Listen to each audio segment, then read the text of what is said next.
I was a radio operator in a tank crew during the final months of World War II, and by early 1945 the war felt less like a battle between armies and more like a machine that no longer knew how to stop itself. Orders arrived late, maps were outdated the moment we received them, and radio transmissions were often so full of static that you couldn't tell whether you were hearing a command or a memory. That was why none of us questioned it when the order came through that morning, stamped and signed like any other, instructing our Panzer IV OSF H to proceed to grid R-17 and investigate a persistent radio signal source with the specific instruction not to destroy any equipment we found.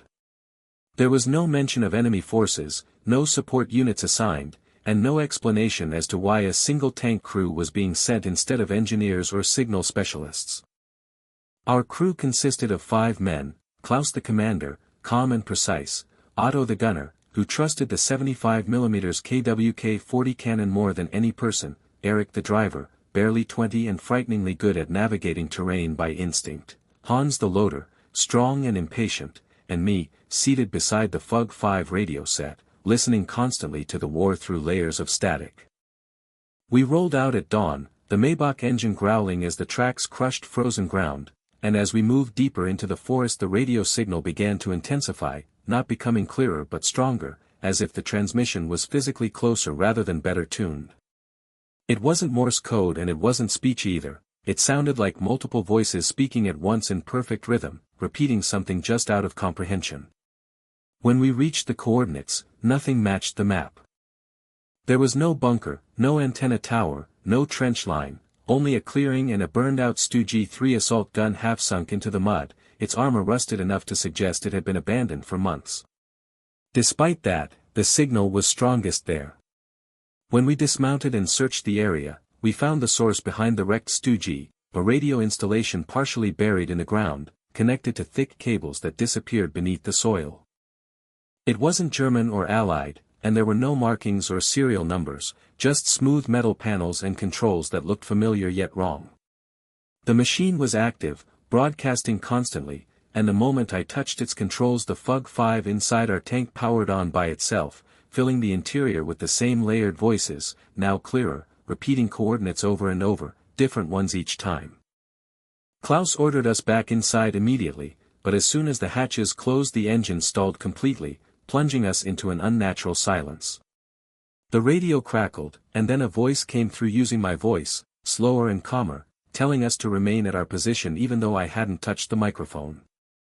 Before anyone could react, the voice spoke again using Klaus's voice, stating that we had completed our role, and the forest around us began to change, not visually but audibly, as we heard the unmistakable sound of multiple tank engines idling just beyond the trees.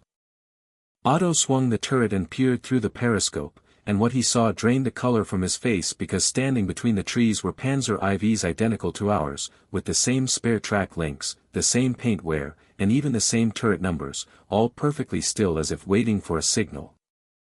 At that moment we understood without being told that the machine outside wasn't transmitting enemy positions but unit locations, coordinates where soldiers and crews had stayed too long, where their routines, voices, and movements had been recorded and replicated. It didn't destroy units, it replaced them. The radio installation activated again and the voices seemed to speak directly into our heads, stating that one crew must continue, and as the identical tanks in the forest began starting their engines one by one, Klaus gave the order to fire. The 75mm cannon roared and struck one of the tanks cleanly, but instead of exploding it simply vanished, like a reflection shattering in midair. Hans froze, Eric said the controls were no longer responding properly, and it felt as though the tank itself was deciding something without us. At dawn, transport aircraft passed overhead and a final order came through, official and calm, stating that one Panzer crew was authorized to withdraw. The hatch opened by itself, and outside stood 2 identical tanks, one with us inside and one completely empty, and after a long silence Klaus ordered me to start the radio. I did, and for the first time since entering the forest there was nothing but silence. We drove out alone, leaving the clearing behind, and weeks later the war ended. I survived, returned home, and tried to forget, but even now when I hear old radio static I feel as if something is listening back. That installation was never mentioned in any report, never marked on any map, and perhaps that is why armies kept fighting even when they should have collapsed, because not every machine in war was built to win and some were built only to replace.